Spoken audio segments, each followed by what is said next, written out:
વેરાવળ બંદરથી પકડાયેલા ડ્રગ્સ મામલે ખુલાસો. ડ્રગ્સનો જથ્થો ઈરાનથી ચઢાવ્યો હતો અને ડ્રગ્સની ડિલિવરી ઓમાનના મધદરિયે મુર્તઝા નામના વ્યક્તિ કરાવી હતી.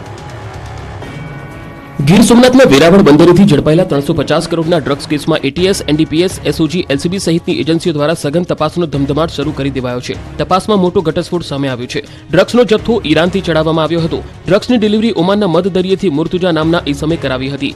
જ્યારે જામનગરના જોડિયાનો ઈશાક દક્ષિણ આફ્રિકામાં બેઠા બેઠા સૂચનાઓ આપતો હતો. આ ઈશાક મોરબીના ડ્રગ્સ કેસમાં ફરાર છે.